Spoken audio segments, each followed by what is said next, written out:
कक्षा 12वीं क्लास की केमिस्ट्री आप देख सकते हो। आज यहाँ पर हम केमिस्ट्री विषय पढ़ने वाले हैं। त्रैमासिक परीक्षा आप लोग की जो होने वाली है मध्य प्रदेश राज्य एमपी बोर्ड की, कौन सी परीक्षा? त्रैमासिक परीक्षा 2022-23, ठीक है। इसके लिए यहाँ पर हम कक्षा 12वीं क्या पढ़ रहे हैं? आज केमिस्ट्री पढ़ रहा है, ठीक है। त्रैमासिक परीक्षा के लिए एमपी बोर्ड 2022-23 आपके इस त्रैमासिक परीक्षा में अध्याय 3 आने वाला है। कौन सा अध्याय आने वाला है? अध्याय 3। अध्याय 3 का नाम क्या है? वैद्युत रसायन। इसके मोस्ट इंपॉर्टेंट क्वेश्चन जो पेपर में आ सकते हैं आज यहाँ पर हम देखने वाले हैं, ठीक है। मोस्ट इंपॉर्टेंट क्वेश्चन जो कायम में आ सकते हैं, पेपर में आ सकते हैं, हम देखने वाले हैं। चलो, सबसे पहला क्वेश्चन हमने क्या पढ़े थे? चालक और अचालक किसे कहते हैं? चालक के प्रकार लिखिए। चालक, चालक का मतलब क्या होता है? जिन पदार्थों में से विद्युत धारा प्रवाहित की जा सकती है उनको हम विद्युत चालक कहते हैं। जिस पदार्थों में से जैसे वायर, तार हो गया, उसमें से करंट प्रवाहित हो सकता है। जिस किसी पदार्थ से विद्युत धारा क्या होती है? प्रवाहित की जाती है। करंट जो होता है, इलेक्ट्रिसिटी जो होती है, विद्युत धारा जो होती है प्रवाहित की जाती है, उसको अपन क्या बोलते हैं? विद्युत चालक कहते हैं। जिससे करंट जा सकता है, करंट प्रवाहित हो सकता है, उसको अपन क्या बोलते हैं? विद्युत चालक कहते हैं। और अचालक किसको बोलेंगे अपन? अचालक जिन पदार्थों में से विद्युत धारा प्रवाहित नहीं की जा सकती, जिसमें से विद्युत धारा, प्लास्टिक के अंदर से कोई विद्युत धारा जाती है क्या? तुझे क्या होगा? तुम्हारा अचालक हो गया। क्या हो गया? अचालक। जिन पदार्थों में से विद्युत धारा प्रवाहित नहीं की जा सकती उसको अपन क्या बोलते हैं? अचालक कहते हैं। अब चालक कितने प्रकार के होते हैं? चालक 2 प्रकार के होते हैं। चालक मतलब जिससे विद्युत धारा प्रवाहित होती है ना। चालक का पहला प्रकार क्या है? धात्विक चालक, मतलब धातु, ये वे धातुएं होती है जो अपने में से विद्युत धारा प्रवाहित होने देती है। कापर के तार बनते हैं, एल्यूमिनियम के भी तार बनते हैं, मतलब ऐसी धातु जो अपने में से क्या प्रवाहित होने देती है? विद्युत धारा प्रवाहित होने देती है, उसको अपन क्या बोलेंगे? धात्विक चालक। किंतु इनमें से विद्युत धारा प्रवाहित होने पर कोई रासायनिक परिवर्तन नहीं होता। जैसे तार है, तार में से करंट प्रवाहित हो रहा है तो तार छोटा मोटा होता है क्या? नहीं, जितने को उतना ही रहेगा। इसमें कोई रासायनिक परिवर्तन नहीं होता। इनमें विद्युत धारा का प्रवाह इलेक्ट्रॉनों के उच्च विभव से निम्न विभव की ओर प्रवाहित होने के कारण होता है। किसी भी तार में करंट कब प्रवाहित होता है? क्योंकि इलेक्ट्रॉन बहते हैं। इलेक्ट्रॉन उच्च विभव से कहाँ जाते हैं? निम्न विभव की ओर जाते हैं। इलेक्ट्रॉन कहाँ से कहाँ जाते हैं? उच्च विभव से निम्न विभव की ओर जाते हैं। कौन जाते हैं? इलेक्ट्रॉन। तो चालक 2 प्रकार के होते हैं। पहला हो गया धात्विक चालक और दूसरा क्या होता है? वैद्युत अपघट्य, मतलब लिक्विड जिससे सेल बना होता है, बैटरी का पानी है ना, वैद्युत अपघट्य ना। अब वैद्युत अपघट्य किसको बोलेंगे हम? ये वैद्युत अपघट्य ये वे पदार्थ होते हैं जो विलयन या घुली हुई गलित अवस्था में विद्युत धारा का चालन करते हैं। वैद्युत अपघट्य किसको बोलेंगे? अगर वो ठोस है तो ठोस अवस्था में करंट प्रवाहित नहीं होगा, लेकिन अपन उसको पानी में घोल दिए, उसका विलयन बना दिए, गला दिए अपन ने उसको, तो उसमें से करंट प्रवाहित होने लग जाएगा।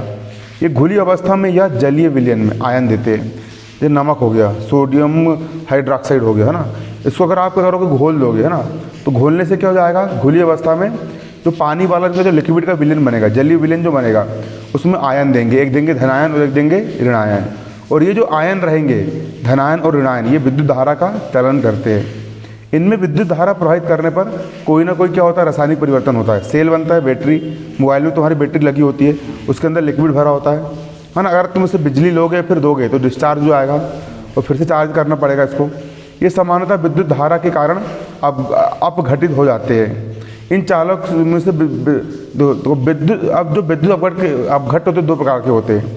कई बार पेपर में क्वेश्चन आता है कि विद्युत अपघट्य कितने प्रकार के होते हैं, तो क्या लिखा होगा? वैद्युत अपघट्य 2 प्रकार के होते हैं। कितने प्रकार के? 2 प्रकार के। सबसे पहला होता है दुर्बल विद्युत अपघट्य, दूसरा होता है प्रबल विद्युत अपघट्य, है ना कि नहीं? दुर्बल विद्युत अपघट्य मतलब, दुर्बल मतलब होता है कमजोर।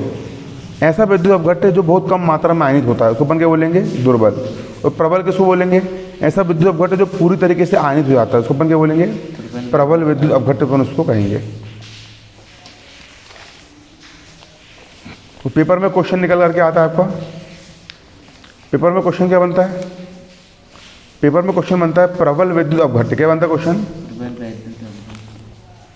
पेपर में प्रश्न बन करके आता है कि प्रबल विद्युत अपघट्य और दुर्बल विद्युत अपघट्य में अंतर लिखो, है ना। तो देखो दोनों में अंतर यहाँ पर, है ना। सबसे पहले दुर्बल किसको बोलेंगे? दुर्बल विद्युत अपघट्य को अगर तुम पानी में घोलोगे तो उसकी बहुत कम मात्रा क्या होती है? जल में आयनित होती है। किसकी? दुर्बल विद्युत अपघट्य की, है ना।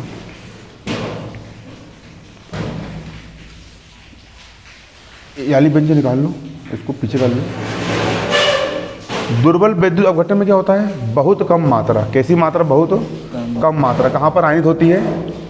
जल में, विलयन में। विलयन में आयनित होती है। किसमें? दुर्बल विद्युत अपघट्य में। इसको पीछे कर लो, बैठो ना। देखो इस प्रकार समझो कि यहीं पर याद हो जाए। दुर्बल विद्युत अपघट्य में क्या होता है? अगर दुर्बल विद्युत अपघट्य को अगर हम जल में घोलेंगे, कहाँ घोलेंगे? जल में घोलेंगे, पानी में घोलेंगे, तो बहुत कम मात्रा में ये क्या होगा? आयनित होगा, मतलब अपने आयनों में टूटेगा। लेकिन जो प्रबल विद्युत अपघट्य होता है उसको अगर तुम पानी में घोलोगे तो पूरा का पूरा ये हो जाएगा, प्लस में धनायन में और ऋणायन में टूट जाएगा। पूरी तरीके से क्या हो जाएगा? ये आयनित हो जाएगा। कौन सा? प्रबल विद्युत अपघट्य। दुर्बल विद्युत अपघट्य में क्या होगा? इसके विलयन की विद्युत चालकता कम होगी, क्योंकि पूरा का पूरा विद्युत धारा कौन प्रभावित करता है? धनायन और ऋणायन। जब ये पूरा का पूरा आयनित हुआ ही नहीं है तो इसकी विद्युत चालकता कैसी होगी? कम होगी। लेकिन जो प्रबल विद्युत अपघट्य होगा इसकी विद्युत चालकता कैसी होती है? अधिक होती है, क्योंकि पूरा पूरा क्या हो गया? ये आयनित हो गया है। जो दुर्बल विद्युत अपघट्य है वो बहुत कम मात्रा में आयनित हुआ है, तो उसमें तुम और पानी डालोगे, इसकी चालकता को तुम और अधिक बढ़ाओगे, तनु और ज़्यादा तो तुम इसको तनु करोगे तो उसके आयन और अधिक मात्रा में क्या होंगे? घुलेंगे, और इसकी चालकता क्या होगी? बढ़ेगी। लेकिन प्रबल विद्युत अपघट्य तो पूरा पूरा क्या हो चुका है? ऑलरेडी घुल चुका है। उसमें कितने तनु कर दो, कितने पानी डाल दो, कुछ प्रभाव पड़ेगा क्या? नहीं पड़ने वाला। दुर्बल विद्युत अपघट्य के एग्जाम्पल कौन कौन से होते हैं? CuSO4 है, Cu है ना, CuSO4, NaCl, KCl, NaOH, दुर्बल विद्युत अपघट्य है। और प्रबल कौन कौन से होते हैं? NH4OH, CH3COOH। ये क्या होते हैं तुम्हारे? प्रबल विद्युत क्या होते हैं? अपघट्य होते हैं। इनको क्या बोलोगे? प्रबल विद्युत अपघट्य। बन जाएगा ये? कोई डाउट है इसमें? अगला देखो ना, अध्याय में कुछ समझना था। अध्याय दो में प्रासन आप हो गया था अपना, है ना। बाकी तो वो याद करने वाले बन जाएंगे तुमसे ना, इसको समझ लो ना। अगला क्वेश्चन, ऑक्सीकरण एवं अपचयन अभिक्रिया किसे कहते हैं? कौन सी अभिक्रिया? ऑक्सीकरण अभिक्रिया और अपचयन अभिक्रिया किसे कहते हैं? अथवा अपचयन और अथवा उपचयन और अपचयन अभिक्रिया का उदाहरण से समझाइए। ऑक्सीकरण का ही दूसरा नाम क्या होता है? उपचयन होता है। ऑक्सीकरण बोलो या उपचयन बोलो, बात क्या होती है? एक ही होती है। ऑक्सीकरण बोलो या फिर उपचयन बोलो, क्या बोलो उसको? उपचयन। कौन सी अभिक्रिया? ऑक्सीकरण अभिक्रिया या उपचयन अभिक्रिया, ठीक है ना, एक ही बात है। ऑक्सीकरण किसी अभिक्रिया में क्रिया नहीं, अभिक्रिया, किसी अभिक्रिया में इलेक्ट्रॉन का निकलना ऑक्सीकरण कहलाता है। अगर किसी परमाणु में से, किसी तत्व में से, किसी यौगिक में से अगर इलेक्ट्रॉन निकल रहे हैं तो उसको अपन क्या बोलेंगे? ऑक्सीकरण बोलेंगे। क्या बोलेंगे उसको अपन? ऑक्सीकरण बोलेंगे। किसी क्रिया में से इलेक्ट्रॉन की, देखो किसी अभिक्रिया में इलेक्ट्रॉन का निकलना ऑक्सीकरण कहलाता है। किसी अभिक्रिया में इलेक्ट्रॉन का, जैसे कि यहाँ पर Z यानी जिंक होता है Z यानी क्या होता है? जिंक को तुम देख सकते हो, यहाँ से कितने इलेक्ट्रॉन निकल गए? 2 इलेक्ट्रॉन इसके अंदर से निकल गए ना। अभी Z का परमाणु, Z यानी मतलब जिंक का परमाणु क्रमांक कितना है? 30 है। तो उसके अंदर प्रोटॉन भी कितने हैं? 30, और इलेक्ट्रॉन भी कितने हैं? 30, है ना। जिंक का परमाणु क्रमांक 30 है, मतलब इसके अंदर प्रोटॉन मतलब धनायन भी कितने हैं? 30, और ऋणायन भी कितने हैं? 30। अब 30 में से 30 इलेक्ट्रॉन में से 2 इलेक्ट्रॉन निकल गए। अब इलेक्ट्रॉन कितने बचे इसके पास? 28, और धनायन कितने बचे इसके पास? 30 बचे। 2 धनायन ज़्यादा हो गए, तो इलेक्ट्रॉन निकलने से इसके ऊपर प्लस चार्ज जाएगा। 2 इलेक्ट्रॉन निकल गए इसके अंदर के, मतलब 2 धन चार्ज ज़्यादा होगा ना इसके पास, है ना कि नहीं? ठीक है। तो इसके अंदर से इलेक्ट्रॉन का निकला, तो किसी अभिक्रिया में इलेक्ट्रॉनों का निकलना क्या कहलाता है? ऑक्सीकरण कहलाता है। याद कर लो बिल्कुल, क्या बोला मैंने? किसी अभिक्रिया में किसका निकलना? इलेक्ट्रॉनों का निकलना क्या कहलाता है? ऑक्सीकरण कहलाता है। यहाँ पर Zn का क्या हो रहा है? ऑक्सीकरण हो रहा है। क्यों हो रहा है? क्योंकि इसके अंदर के इलेक्ट्रॉन निकल गए ना, 2 इलेक्ट्रॉन हो गए इसके अंदर के, निकल गए, इसलिए यहाँ पर Zn का क्या हुआ है? ऑक्सीकरण हुआ है। आ रहा है समझ में? अगला क्या बोल रहे हैं यहाँ पर हम, देखो अपचयन। अपचयन अभिक्रिया किसे कहते हैं? अपचयन किसी अभिक्रिया में, किसी अभिक्रिया है ना कि क्रिया है? हाँ, क्रिया अभिक्रिया की बात है।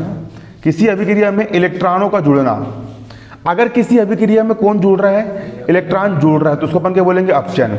जैसे कि देखो यहाँ पर Cu के पास 2 प्लस चार्ज ज़्यादा है, इससे के पास आकर 2 इलेक्ट्रॉन आकर के जुड़ गए। कितने इलेक्ट्रॉन जुड़ गए, 2। आके जुड़ गए, तो इलेक्ट्रॉन यहाँ पर जुड़े ना, तो 2 प्लस और 2 माइनस मिलकर यहाँ पर उदासीन बन गया जी, है ना कि नहीं, Cu बन गया। तो यहाँ पर Cu2 प्लस का क्या हुआ है, अपचयन हुआ है, क्योंकि इससे आगे कौन जुड़े हैं, इलेक्ट्रॉन जुड़े हैं। तो किसी अभिक्रिया में इलेक्ट्रॉनों का जुड़ना क्या कहलाता है, अपचयन कहलाता है। क्या कहलाता है, अपचयन।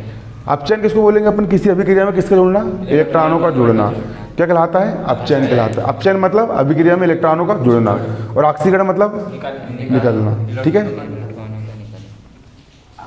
अब अगला प्रश्न, रेडॉक्स अभिक्रिया किसे कहते हैं, रेडॉक्स, है ना, रेडॉक्स अभिक्रिया, या फिर उपापचयन अभिक्रिया बोलेंगे। रेडॉक्स अभिक्रिया या उपापचयन अभिक्रिया किसे कहते हैं, ये अपचयन उपापचयन अभिक्रिया किसे कहते हैं, है ना। ऐसी अभिक्रिया जिसमें ऑक्सीकरण और अपचयन अभिक्रिया दोनों एक साथ हो रही है, ऑक्सीकरण भी हो रहा है और अपचयन भी हो रहा है, उसको अपन क्या बोलेंगे, रेडॉक्स अभिक्रिया अपन उसको कहते हैं। जैसे कि देखो यहाँ पर Zn है Zn का यहाँ पर Zn 2+ हो गया, मतलब 2 इलेक्ट्रॉन इसके पास के निकल गए। तो Zn का यहाँ पर क्या हुआ है, ऑक्सीकरण हुआ है ना, क्योंकि यहाँ पर Zn था और यहाँ पर 2+ बचे ना, और इसके जो इलेक्ट्रॉन निकले वो किसके पास चले गए, Cu के पास चले गए, तो उसने इलेक्ट्रॉन को ग्रहण कर लिया, तो कॉपर का यहाँ पर क्या हो गया, अपचयन हो गया। तो Zn का यहाँ पर ऑक्सीकरण हो गया और Cu का यहाँ पर क्या हो गया, अपचयन हो गया। तो यहाँ पर इसने इलेक्ट्रॉन त्याग दिया और इसने इलेक्ट्रॉन ग्रहण कर लिया। तो जिस अभिक्रिया में अपचयन और उपचयन दोनों अभिक्रिया कैसी होती है, साथ साथ घटित होती है, उसको अपन क्या बोलते हैं, रेडॉक्स अभिक्रिया या उपापचयन अभिक्रिया कहते हैं। समझ में आया, क्या बोलेंगे, रेडॉक्स अभिक्रिया या उपापचयन अभिक्रिया अपन उसको कहेंगे। ठीक है, अगला प्रश्न देखोगे यहाँ पर, ओम के नियम से आप क्या समझते हैं, कौन से नियम से, ओम के नियम से। देखो ओम का नियम, किसी चालक का विभवांतर उस चालक में बहने वाली विद्युत धारा के अनुक्रमानुपाती होता है। ओम का नियम, किसका नियम, ओम का नियम। ओम का नियम सिर्फ इतना बोलता है, यहाँ पर देखोगे आप लोग क्या बोलते हैं, देखो ओम का नियम बोलता है किसी चालक का विभवांतर भी, क्या बोल रहे हैं हम, किसी चालक का विभवांतर भी उसमें प्रभावित विद्युत धारा की क्या होती है, ये अनुक्रमानुपाती होता है, ये ऐसा बनेगा ना, समानुपाती होता है। किसी चालक का विभवांतर भी उसमें प्रभावित विद्युत धारा आई के, किसके, विद्युत धारा आई के क्या होता है, समानुपाती होता है। किसी चालक का विभवांतर भी उसमें प्रभावित विद्युत धारा आई के क्या होता है, समानुपाती होता है। विभवांतर भी का होगा, विभवांतर भी, समानुपाती हटेगा, क्या लग जाएगा यहाँ पर, बराबर लग जाएगा, क्या लग जाएगा यहाँ पर, बराबर, और एक नियतांक यहाँ पर क्या जाएगा, आर आ जाएगा, आगे आर, और बराबर लग जाएगा, नियतांक आर आ जाएगा। विद्युत धारा का विद्युत धारा, भी का हो गया भी, बराबर का बराबर, आर का हो गया आर, और आई का हो जाएगा यहाँ पर क्या, आई हो जाएगा। ठीक है, अब यहाँ से आर का मान निकाल लूँगा, इस तरफ आई कायम में गुणे में, इस तरफ आई कायम चल जाएगा बटे में, तो आर बराबर क्या जाएगा, भी बटे आई, यहाँ से निकल करके आ जाएगा। बनेगा नहीं बनेगा, जहाँ पर आर एक क्या है, स्थिरांक है, जिसको धातु चालक अपन या विलयन अपन क्या बोलते हैं, प्रतिरोध बोलते हैं, क्या बोलते हैं इसको अपन, प्रतिरोध कहते हैं। अगला क्वेश्चन मोस्ट इंपोर्टेंट, अगला क्वेश्चन क्या है, मोस्ट इंपोर्टेंट क्वेश्चन क्या है यहाँ पर, प्रतिरोध किसे कहते हैं, विशिष्ट प्रतिरोध को समझाइए एवं मात्रक भी लिखिए। क्या बोल रहे हैं हम, प्रतिरोध किसे कहते हैं, प्रतिरोध क्या होता है, विशिष्ट प्रतिरोध को समझाना, मात्रक भी लिखना है। प्रतिरोध की पहचान दीजिए ना, प्रतिरोध, प्रतिरोध का मतलब क्या होता है, एक रफ कॉपी दिखाओ।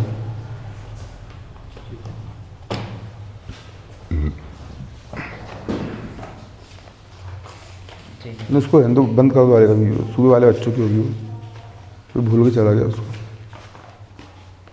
कोई नहीं है तुझ भी, देखो एक वायर है वायर, इस वायर में से करंट प्रवाहित हो रहा है, तो इस वायर में कई बार कहीं तार मोटा होगा, कहीं तार पतला होगा, कहीं पर तार साँकड़ा होगा, तो वहाँ से क्या होगा, विद्युत धारा प्रवाहित होने में दिक्कत जाती होगी। ये सड़क कैसी होती है, सड़क से अपन चल रहे हैं, कहाँ से चल रहे हैं अपन, सड़क में अगर अपन चल रहे हैं, कहीं पर सड़क मोटी है, ब्रेकर है, तो अपने मार्ग में रुकावट आती है ना, उसी प्रकार जब किसी चालक तार में विद्युत धारा प्रवाहित हो रही है, तो धारा के मार्ग में जो रुकावट डालने वाले कारक होते हैं, उसको अपन क्या बोलते हैं, प्रतिरोध बोलते हैं। तो प्रतिरोध किसको बोलेंगे, किसी चालक का प्रतिरोध उस चालक में प्रवाहित हो रही विद्युत धारा के लिए प्रस्तुत की गई रुकावट या बाधा को कहते हैं। किसको बोलते हैं, प्रस्तुत की गई रुकावट को बोलेंगे, या फिर किसको बोलेंगे, बाधा को बोलेंगे। प्रतिरोध किसको बोलेंगे, किसी चालक का प्रतिरोध, किसका प्रतिरोध, किसी भी चालक का प्रतिरोध उस चालक में प्रवाहित हो रही विद्युत धारा के मार्ग में जो रुकावट उत्पन्न हो रही है उसी को अपन क्या बोलेंगे, चालक का प्रतिरोध बोलेंगे। क्या बोलेंगे उसको अपन? चालक का अपनी गाड़ी चल रही है रोड पर, अपनी गाड़ी कहाँ चल रही है? रोड पर चल रही है। तो कहीं पर अच्छी तेज भगेगी, कहीं पर स्लो भगेगी ना। तो बेसिकली जब किसी तार में अगर विद्युत धारा बह रही है तो उसके मार्ग में जो रुकावट आएगी, है ना, उसी को अपन क्या बोलेंगे, प्रतिरोध बोलेंगे। और जो प्रतिरोध का जो मान होता है चालक की लंबाई एल के अनुक्रमानुपाती और अनुप्रस्थ परिच्छेद के क्या होता है, व्युत्क्रमानुपाती होता है। चालक का जो प्रतिरोध, ये तार है, मान लो, एक प्रकार का क्या है, तार है। तो इसकी लंबाई के समानुपाती, मतलब तार जितना ज़्यादा लंबा होगा प्रतिरोध का मान उतना ही क्या होगा, अधिक होगा। और इसके अनुप्रस्थ परिच्छेद मतलब इसकी मोटाई के क्या होता है, व्युत्क्रमानुपाती होता है ना। किसी चालक का प्रतिरोध उसकी लंबाई एल के क्या होता है, देखो ये दिख रहा है एल के क्या है, ये समानुपाती है। और इसके अनुप्रस्थ परिच्छेद के क्षेत्रफल ए के क्या होता है, व्युत्क्रमानुपाती, इसकी मतलब बटे में होता है। अब देखो आर का यहाँ पर क्या हो जाएगा, आर का यहाँ पर क्या हो गया, आर हो गया समानुपाती रख के लग गया, यहाँ पर बराबर लग गया। और नियतांक यहाँ पर क्या आ गया, रो आया, क्या यहाँ पर रो आया। और ये क्या हो गया तुम्हारा एल, और बटे में क्या हो गया, ए हो गया। यहाँ से रो का मान निकाल लोगे तो आर का हो जाएगा यहाँ पर आर, ए इस तरफ बटे में इस तरफ काम चल जाएगा गुणे में, और एल ऊपर वाला कहाँ जाएगा, नीचे जाएगा। तो रो का मान क्या आ गया यहाँ पर, आर ए बटा क्या आ गया यहाँ पर, एल आ गया। ये रो है, ये क्या है, रो है ना, है ये रो। रो बराबर आर ए बटे क्या हो गया, एल हो गया। अगर तार की लंबाई कितनी हो, एल बराबर 1 सेंटीमीटर हो, अनुप्रस्थ परिच्छेद का क्षेत्रफल ए बराबर कितना हो, 1 वर्ग सेंटीमीटर हो, तो उसका मान भी एक रख दो, उसका मान भी एक रख दोगे, तो रो बराबर क्या जाएगा यहाँ पर, आर के बराबर आ जाएगा। ठीक है ना। अतः 1 सेंटीमीटर लंबे और 1 वर्ग सेंटीमीटर अनुप्रस्थ परिच्छेद वाले चालक का प्रतिरोध, आर मतलब प्रतिरोध, उसका विशिष्ट प्रतिरोध रो कहलाता है। ठीक है, फिर से, अतः 1 सेंटीमीटर लंबे और 1 वर्ग सेंटीमीटर अनुप्रस्थ परिच्छेद वाले चालक का क्या, प्रतिरोध आर क्या कहलाता है, उसका विशिष्ट प्रतिरोध रो कहलाता है। क्या कहलाता है उसका विशिष्ट प्रतिरोध, रो कहलाता है। बनेगा नहीं बनेगा, बन जाएगा। ठीक है, इसको अपन क्या बोलेंगे, प्रतिरोध बोलेंगे। प्रतिरोध समझ में आ गया, प्रतिरोध किसको बोलेंगे, धारा के मार्ग में रुकावट डालने वाला कारक क्या कहलाता है, प्रतिरोध। और प्रतिरोध का मान क्या होता है, चालक की तार की लंबाई के समानुपाती और उसके अनुप्रस्थ परिच्छेद की लंबाई के व्युत्क्रमानुपाती होता है। मतलब प्रतिरोध आर बराबर एल बटे ए, समानुपाती हटेगा बराबर लग जाएगा, और क्या लग जाएगा, रो लग जाएगा। वहाँ से रो का मान निकाल लोगे, फिर लंबाई ले लोगे 1 सेंटीमीटर और अनुप्रस्थ परिच्छेद ले लोगे 1 वर्ग सेंटीमीटर, है ना। तो 1 सेंटीमीटर लंबाई वाले तार और 1 वर्ग सेंटीमीटर अनुप्रस्थ परिच्छेद वाले चालक का प्रतिरोध ही क्या कहलाएगा, उसका विशिष्ट प्रतिरोध कहलाता है। बनेगा नहीं बनेगा, बन जाएगा। चलो।